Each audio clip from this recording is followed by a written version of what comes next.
Bonjour, vous avez un petit mot à dire? Bonsoir.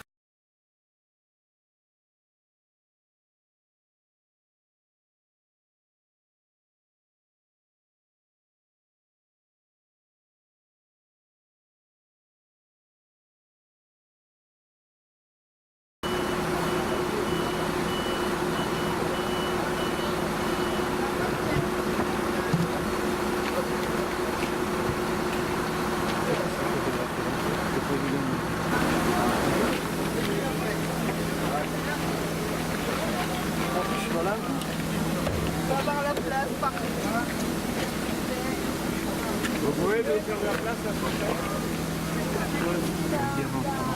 T'étais déjà prêt? Pardon. Moi je vais là-bas. Lui, il a l'air mignon. Va prendre dedans.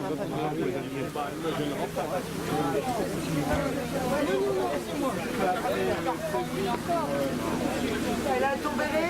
Voilà. Et j'ai vachement le C'est ma baisse là, les plus chauds de la baisse. Oui, c'est bien. C'est la même, hein.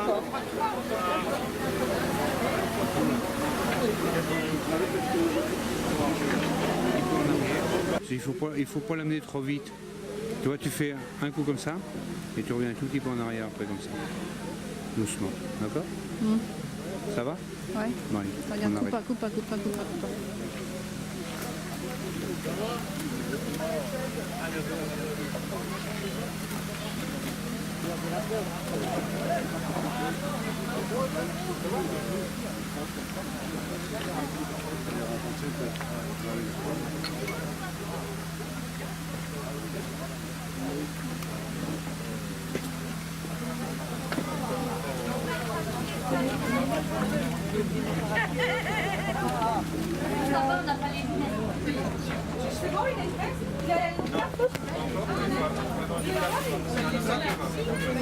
Satanées cloches qui ont sonné un jour où on se préparait à la moisson.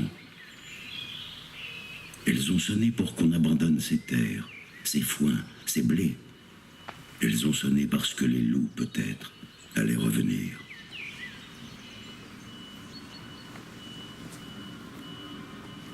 Il y a eu des combats et l'installation des troupes allemandes. Le vieux lieutenant de louveterie, en enterrant ses fusils, s'est mis à détester les cloches. Trop vieux pour partir, il est resté dans sa cabane, au milieu des bois. Un jeune soldat allemand qui aimait les fleurs a contraint le vieux louvetier, qui connaissait la forêt comme sa poche, à dénicher un endroit central, un lieu en sous-bois avec de l'eau. Le jeune soldat allemand, en barre, a conservé la cabane du louvetier. Pendant quelques mois, le vieil homme a entendu le ronron du passe-partout. Un train a amené une bétonnière qui a construit le camp le plus surréaliste de la Première Guerre mondiale. On l'a appelé le camp Bismarck, le village nègre, le camp du Kronprinz. Les Allemands le nommèrent le camp du Kaiser. Nous l'appelons le camp Marguerre.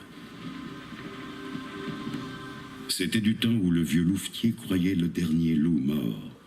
C'était du temps des pauses figées et du temps des guerres. Printemps 1915, camp du capitaine Marguerre.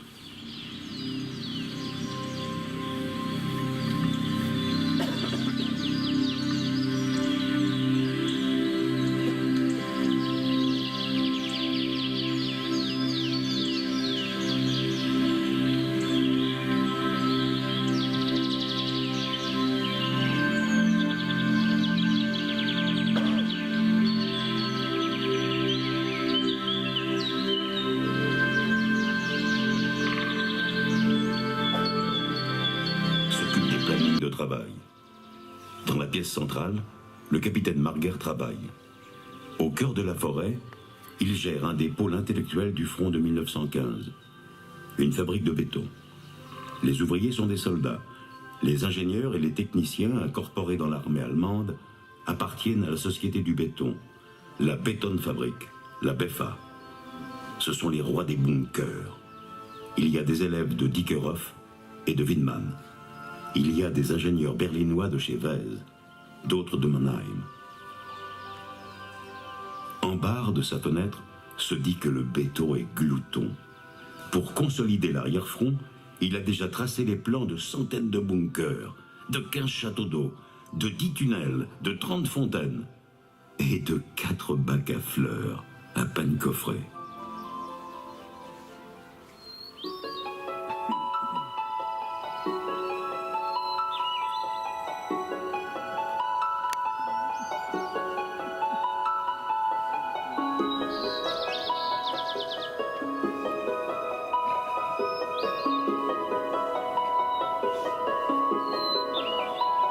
Soldats en barre.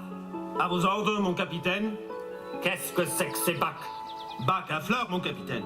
En 1915, en pleine guerre. Plaisanterie. Référence anti-française, mon capitaine. Explication en barre.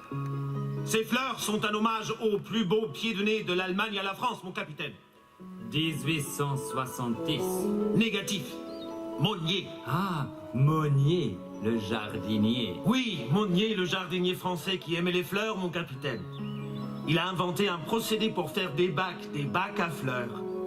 Puis des bassins, des lavoirs en ciment armé. Puis, il a inventé un procédé pour les ponts, les escaliers, les murs en béton. Je sais. Nos bureaux sont construits selon les procédés Monnier. Car en France, personne n'a voulu des idées d'un jardinier.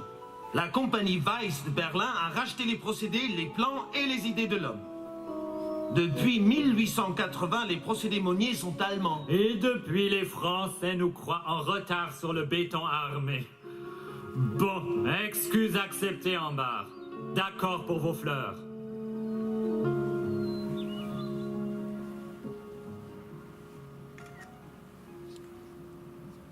Shorts a souri. Ambar aimait tout simplement les fleurs. Début 1916, quand l'Allemagne aura plus besoin de sang que le béton, Shorts partira pour le front de Verdun.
« 21 février 1916, à 7 h du matin environ, à quelques kilomètres d'ici, un canon de légende surnommé Max envoie un obus de plus de 700 kilos.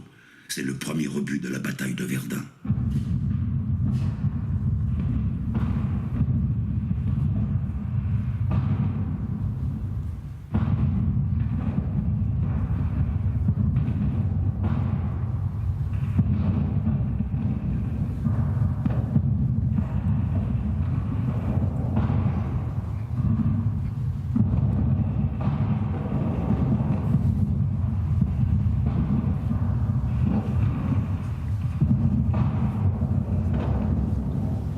Mai 1916, les combats de Verdun durent depuis 3 mois.